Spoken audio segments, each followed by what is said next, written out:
اللهم صل على محمد وآل محمد.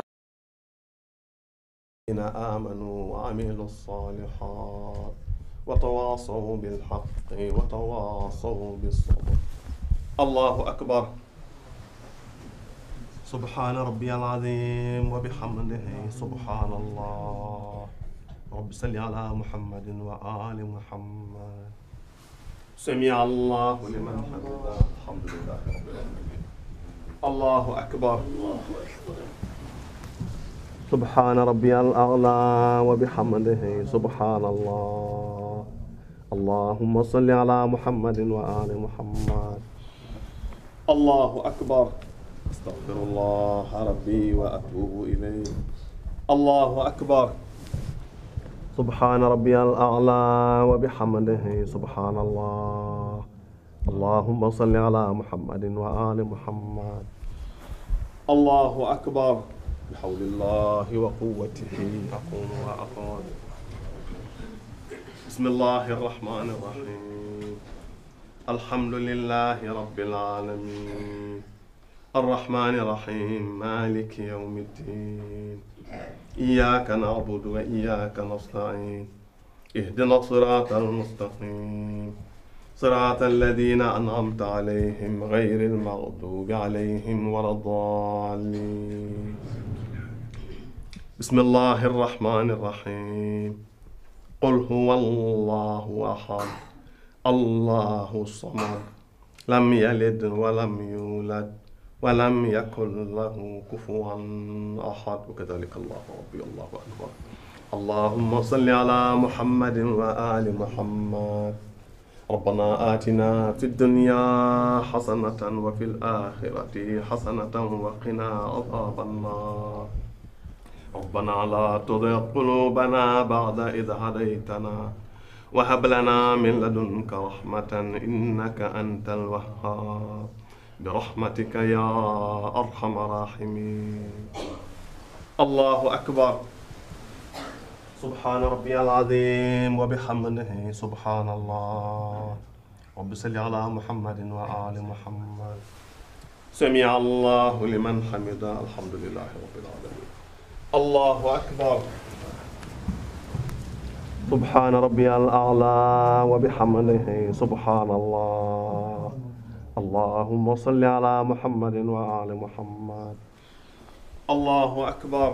أستغفر الله ربي وأتوب إليه. الله أكبر. سبحان ربي الأعلى وبحمده سبحان الله.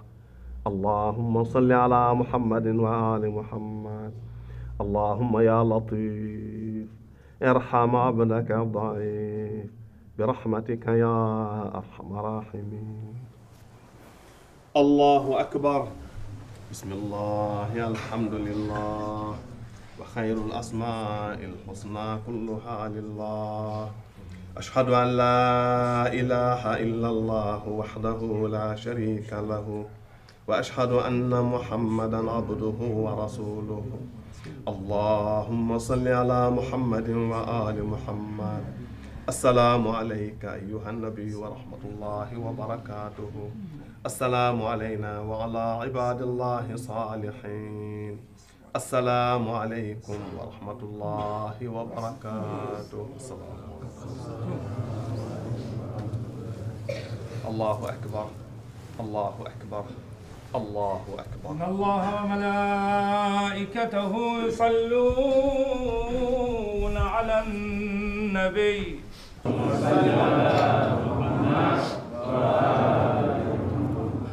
Lorsque Ibn Abbas s'est adressé au prophète en lui demandant au messager d'Allah, nous connaissons Allah, nous pouvons l'obéir. Parce que vous nous avez donné les indicateurs.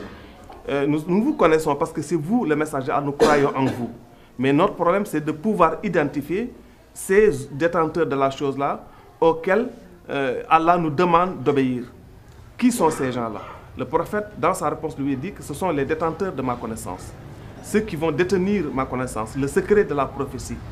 Ceux à qui je vais léguer l'autorité, ceux à qui je vais léguer le secret du Coran, ceux à qui je vais léguer le pouvoir et la connaissance d'interpréter le Coran, qui sont et il les cite maintenant nommément. C'est Ali ibn Abi Talib, après lui c'est son fils aîné Hassan al-Mujtaba, après Hassan c'est son frère, donc le second fils d'Ali Hussein, après sont les 9 descendants de l'imam Hussein qui vont eux aussi se succéder dans le temps et dans l'espace. J'ai essayé dans le discernement d'énumérer leurs noms, et le dernier c'est ce qui reste à Allah, c'est donc la pureté d'Allah qui reste. Donc le seul gouverneur aujourd'hui qui reste à Allah, c'est l'imam al-Mahdi al-Muntazar, qui est Qa'im Ali Muhammad, c'est-à-dire celui qui détient toute l'autorité de la prophétie, tout le secret de la prophétie, qui est investi par Allah subhanahu wa ta'ala comme étant son gouverneur, et qui est la preuve à partir de laquelle Allah va faire le jugement de toutes les créatures. وصل إلهنا دوما وسلم على المحمود ذي الحسب السمين. Nous avons l'habitude de regrouper les prières de Tisbar et de Takussan, les prières de Zuhur et de Asr, et de regrouper aussi les prières de Timis et Ghe, c'est-à-dire les prières de Maghrib et de Isha. Ceci conformément au Coran, ou dans la sourate Le Voyage nocturne, Allah subhanahu wa ta'ala nous dit qu'il faut établir l'office, c'est-à-dire qu'il faut faire la prière au déclin du soleil, à l'obscurité de la nuit et à l'aube. Ce qui fait que dans le Saint-Coran, il y a 3 temps pour 5 prières, et le prophète Mohammed sallallahu alayhi wa sallam, qui est la référence suprême, nous a expliqué que la prière de Zohor et la prière de Asr, c'est-à-dire la prière de Tisbar et de Takussan, ont la même heure. C'est l'heure qui va du déclin du soleil, c'est-à-dire du midi astronomique jusqu'au coucher du soleil. Et la prière de Zohor, Tisbar, vient après la prière de Takussan, mais on peut les regrouper. L'autre heure, c'est quand, après le coucher, 15 minutes après le coucher du soleil, quand l'obscurité de la nuit commence. En ce moment-là, c'est la prière de Maghrib ou Timis. Et tout juste après, dès qu'on finit la prière de Maghrib, il y a la prière de Isha ou bien Ghe. C'est pourquoi aussi on peut regrouper les prières de Timis et de Ghe, qui sont les 2 prières de la nuit. La prière de Tisbar et d'Akusan sont les 2 prières du jour. Et la prière maintenant de l'aube, c'est la prière de l'aube. Celle-là, on peut la regrouper avec aucune autre.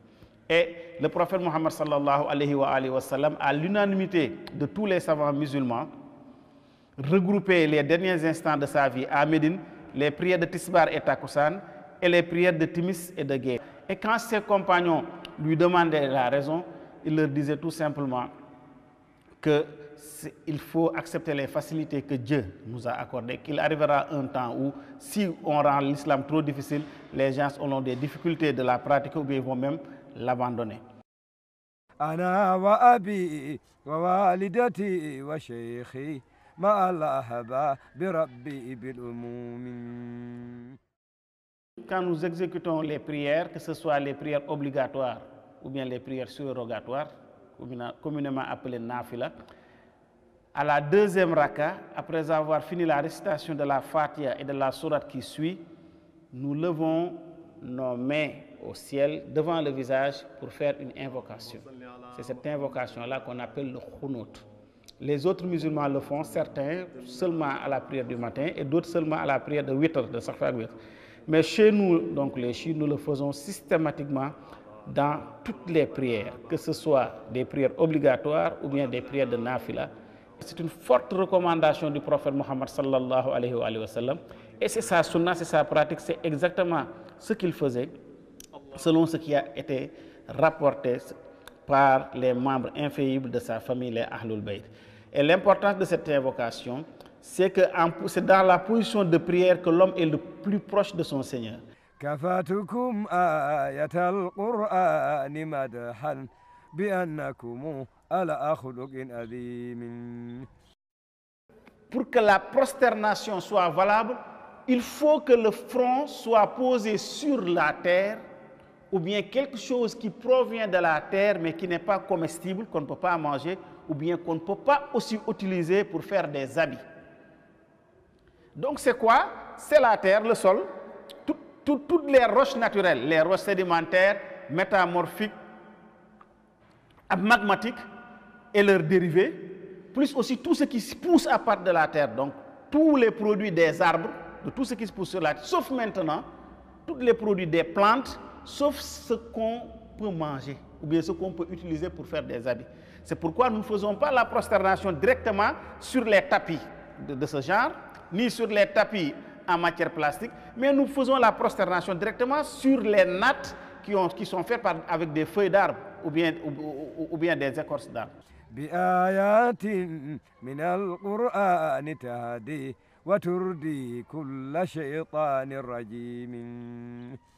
C'est dans le Coran où Dieu a parlé de la manière de faire les ablutions, précisément dans la sourate La Table servie au verset 6 où Dieu dit Ya ayyuhallazina amanu iza qumtum ila salat, ô vous qui croyez, si vous vous levez pour la prière, faghsilu wujuhakum wa aydiyakum ila al-marafiq. Lavez-vous le visage et les mains jusqu'au coude.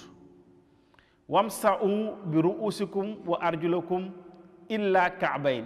Essuyez-vous la tête et les pieds jusqu'au cou du pied. C'est pourquoi le prophète sallallahu alayhi wa sallam lui aussi a dit que dans les ablutions, il y a 2 lavages obligatoires et 2 essuyages obligatoires. Et les 2 lavages, c'est le lavage du visage et des bras.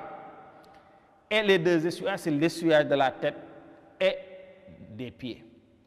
Donc c'est pourquoi nous, quand nous faisons les ablutions, nous les chiites, nous commençons par les préliminaires qui sont des sunnas, se laver les mains 3 fois, se rincer la bouche, laver le nez à l'intérieur, à l'extérieur. Puis nous prenons l'eau dans notre main droite et nous lavons le visage de la racine des cheveux jusqu'à sous le menton. Puis nous répétons une 2e fois. La première fois, c'est une obligation. La 2e fois, c'est une sunna, mais chez nous, il n'y a pas de 3e fois parce que la 3e fois, c'est une bida et ça annule de facto les ablutions. Puis nous prenons l'eau dans notre main droite, nous la recueillons dans notre main droite et nous la versons dans la main gauche et nous commençons maintenant le lavage des bras à partir du coude. Donc, un peu après le coude, nous lavons jusqu'à l'extrémité des doigts. Nous reprenons l'eau aussi, nous faisons la même chose, donc à la hauteur du coude jusqu'à l'extrémité des doigts, 2 fois ici aussi. Et à partir de cet instant-là, nous ne recueillons plus d'eau. C'est l'eau humide que nous utilisons pour essuyer la tête. Du milieu de la tête, nous essuyons jusqu'à la racine des cheveux au niveau du front. Puis, avec cette même main mouillée, la main droite, nous essuyons le pied droit à partir de l'extrémité des orteils jusqu'au cou du pied. Et nous reprenons la même chose avec la main gauche, de l'extrémité des orteils jusqu'au cou du pied gauche. Et à ce moment-là, l'ablution est terminée. Le prophète sallallahu alayhi wa sallam, selon les injonctions de Dieu, nous a dit que quand quelqu'un est malade et que l'eau peut lui porter préjudice, ou bien il ne trouve pas d'eau, pour se purifier, il peut faire l'ablution sèche qu'on appelle communément le tayammum, ou bien le tim chez les Wolofs. Logiquement, la façon de faire des chiites, notre façon de faire, est plus conforme au Coran, à la sunna et à la raison.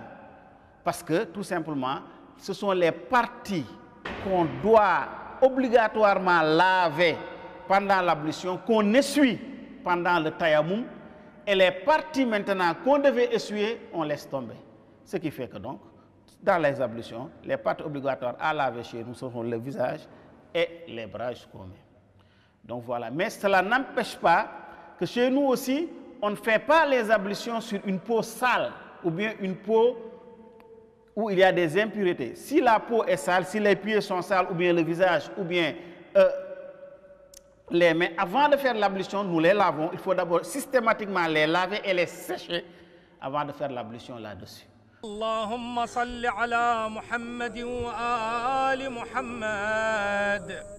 اللهم إني أسألك برحمتك التي وسعت كل شيء وبقوتك التي قهرت بها كل شيء وخضع لها كل شيء وذل لها كل شيء، وبجبروتك التي غلبت بها كل شيء، وبعزتك التي لا يقوم لها شيء، وبعظمتك التي ملأت كل شيء، وبسلطانك الذي على كل شيء، وبوجهك الباقي بعد فناء كل شيء، وبأسمائك التي ملأت أركان كل شيء، وبعلمك الذي أحاط بكل شيء، وبنور وجهك الذي أضاء له كل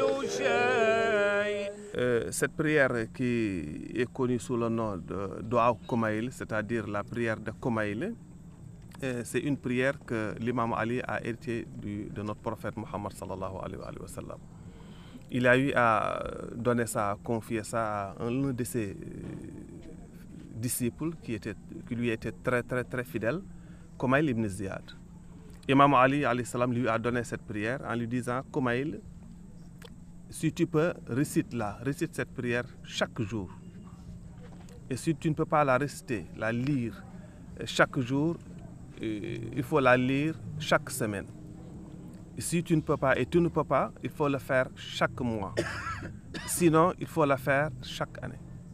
Ou alors dans chaque Eid, c'est-à-dire les jours de fête. Si tu ne peux pas et tu ne peux pas la faire réellement, il faut la faire une fois dans ta vie. Et nous avons une autre injonction, une recommandation, une forte recommandation de notre guide spirituel, Maulana Sherif Mohammed Ali Haïdar, qui nous a confié encore cette prière et nous demande de faire ça chaque jeudi. Partout où nous nous trouvons sur terre, il faut le faire. Chaque jeudi, après la prière du crépuscule, du Maghrib, et après aussitôt la prière d'Isha, donc les deux prières de la nuit, on procède à la récitation de cette prière, de ce Dua Kumail. C'est une sorte de plaidoyer ou de plaidoirie de l'imam Ali, comme si c'était l'imam Ali qui portait sa robe d'avocat et qui plaidait pour la communauté musulmane, c'est-à-dire pour ses fidèles partisans, pour les chiites, ceux qui acceptent son autorité, ceux qui acceptent sa wilaya, ceux qui acceptent la recommandation du prophète par rapport à l'imam Ali alayhi salam qui est son successeur. Les chiites, c'est une prière qui est utile pour tout, très bon pour les péchés, pour la protection, pour l'ouverture. C'est une prière qui rapproche l'adorateur, le serviteur à Allah subhanahu wa ta'ala.